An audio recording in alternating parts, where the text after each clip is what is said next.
I contend that the late 80s to early 90s were the absolute heyday in the American automobile space. While no specific era is perfect, of course, I've got two really powerful reasons that this was among the best times to be able to buy a car in the US, and why I think it may return again in the very near future.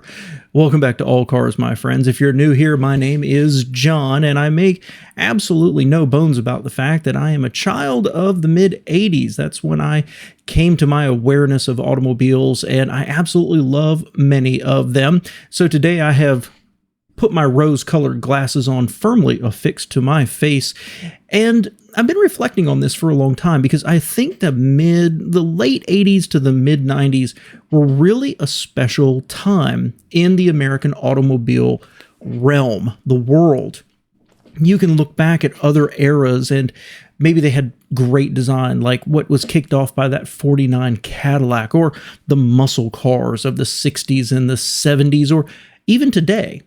That we have to remember we're living in kind of a heyday of the automobile, of the internal combustion engine. We have mid-size SUVs with 2-liter engines making 250 or more horsepower, 1.5 liters making over 170 horsepower. They're safer and more comfortable than they've ever been. And most importantly, is there's really very few stinkers out there. Cars that are truly bad. There's some that are not as good as others, and people obviously rank them to determine which is best and which is not, but there's not many out there that are really, truly terrible. And many of them, most of them, are as reliable as they've ever been. So we really are living in kind of this glory days of cars and the internal combustion engine. But with that has come, well, kind of a whitewashing of everything. It's all become rather dreary. We've probably all seen that image online being shared of all the white SUVs that look exactly the same. And while it's not exactly true, it is, however, thought-provoking that we are surrounded by a sea of look-alike cars. There's not a lot of creativity going on out there. It's very few and far between. So cars today are possibly better than they've ever been, but do you really want to drive them most of the time? And that's why I look back on the late 80s, early 90s, and I really miss a lot of those cars. And again, there's two big reasons here. Before we jump into the first one, let's roll back a little bit and think about the history of coming out of the 60s and into the 70s. Most American cars were big, heavy, big engines, and then we had a gas crisis, we had an oil embargo, and then the government decided to pile on top of everything with new emission standards and new fuel efficiency standards. Unfortunately, all of this played into the imports' hands, and people fled to the Japanese.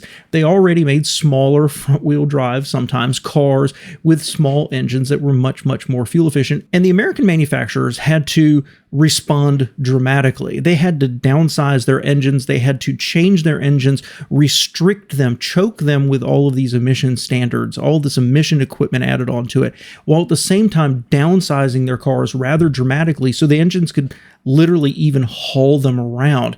Still using carburetors, still using 3-speed automatics when they put an automatic in it at all, and struggling with the quality problems that came with so much dramatic change all at the same time. But here's where the story starts to get good, because by the late 80s, in a lot of ways, U.S. manufacturers had some of their mojo back. Now, some of it was misguided. Some of what GM was doing was not paying off quite yet. It may not be the success that they hoped it was going to be. Things like Saturn still hadn't come around and paid off, but they had a lot of hits on their hands. Ford had come out with the Taurus, love it or hate it. It was a smash hit for them, and quality had started to improve generally overall across the entire industry. But many of the problems that had come about from the 70s had been engineered through. that the American manufacturers had started putting in fuel injection into their cars. Fuel injection had become much more reliable, and more people were trained on how to actually diagnose and fix it. Multi-speed transmissions were coming. They'd figured out how to build the unibody cars smaller, more reliable, build the engines more reliable. Broadly speaking, we're painting with a broad brush here, right? That generally they'd engineered through the problems created of the late 70s and very, very early 80s and started producing better cars of better quality. And then by the early 90s, you had Chrysler coming along with the Neon, the redesigned Ram truck. The Cloud cars were on their way. They began to show some of their mojo. But in addition, the Japanese never stayed still. The Honda Accord improved every single generation. The Toyota Corolla, the Camry improved every single generation. By that early 90s, you had that generation of the Camry that came out that I personally think is possibly the best single car ever produced by a mass market manufacturer. It's not fancy, it's not luxurious, it's not necessarily fast, but it is one of the best cars ever built. And that brings us to item number 2. We were spoiled for choice. It's easy to forget this, actually, but we had so many more manufacturers here at the time. Consider that if you wanted a turbocharged 4-cylinder 2-door sports car with all-wheel drive, Mitsubishi had the Eclipse for you. You want a small sporty car that's pretty cheap, Pulsar NX, the MX3, the CRX were all out there for you. If you wanted a tiny little hatchback with all-wheel drive and a CVT, Subaru had the Justy. If you wanted a sporty car with variable valve timing and 4-wheel steering, Honda's got you a Prelude. Oldsmobile made convertibles. There were turbocharged Buick Regals. The Miata was introduced. There was a front-wheel drive Lotus convertible, a convertible Cadillac with a body built in Italy, and a front-wheel drive Ford sports car that was built in Australia. And let's not forget the 454 SS and the SVT Lightnings were on the market as well. There were tons of partnerships and tie-ups between all the different companies, with brands like Eagle or Geo being thrown in the mix. General Motors started a different kind of company with Saturn that I mentioned, and had passionate fans of these econo boxes that would take their vacations to actually travel to Tennessee to all hang out together. Toyota and GM and then Chrysler and Mitsubishi partnered up on manufacturing to produce cars together and learn from each other. Yuppies drove Suzuki Samurais that could also be used off-road. And those Japanese were flush with cash, and their hubris drove them into the luxury market, bringing Acura first, and then Lexus, and then Infiniti, and even Mazda trying to bring the Amati here as a luxury brand. These were successful enough, specifically Lexus, to force established players like Mercedes to physically change their business models. At the same time, the Koreans had entered in the 80s, in the mid-80s, bringing these cheap little econo boxes, and they competed with cheap little econo boxes built by communists from Yugoslavia, although those two stories diverged rather dramatically along the way. The list is almost endless of the innovation and the choice that we as consumers had. If you wanted a body-on-frame V8 car, well, you've got the Crown Victoria or the Chevy Caprice. At the same time, you had things like the Chrysler New Yorker out there, and then Lexus came along. Oldsmobile was reinvigorating itself. You had top to bottom a variety of choice of hatchbacks, cheap, manual, innovative technology, power, style, color, and generally what I'm going to say was an attitude.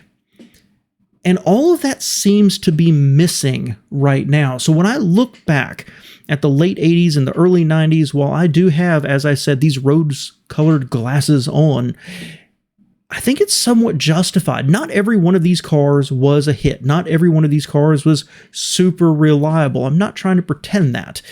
But I am saying that we had a huge variety of choice. And I haven't even touched on the fact that this was when SUVs were starting to come along as well, increasingly, with certainly like the Blazer and the Bronco 2, the Explorer, the Cherokee, and the Grand Cherokee, along with what the Japanese were going to start bringing here. We had choice, and it's all so homogenized now. You get your choice in size of SUV, and then you get to pick black, white, and gray.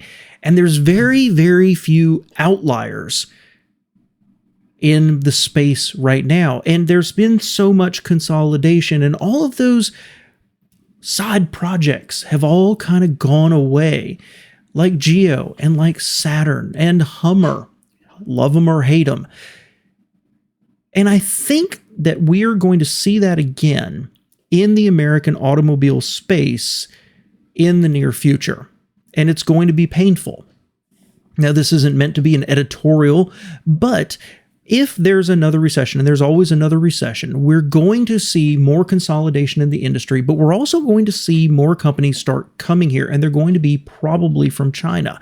I've talked about it numerous times on the channel, but it's simply a matter of time until we start to see it, whether it's this administration or 3 administrations from now.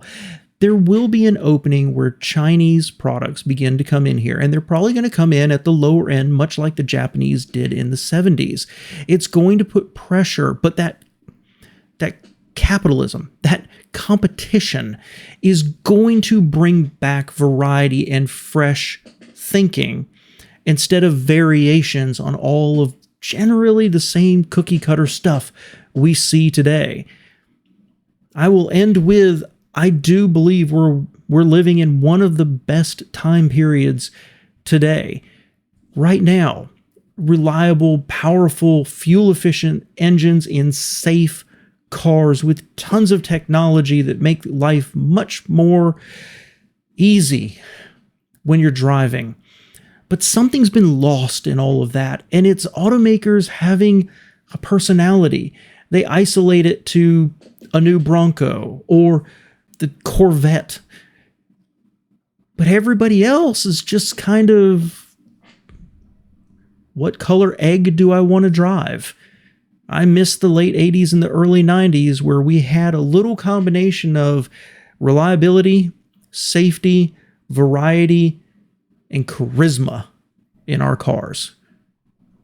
Let me know what you think below. Thanks for being here.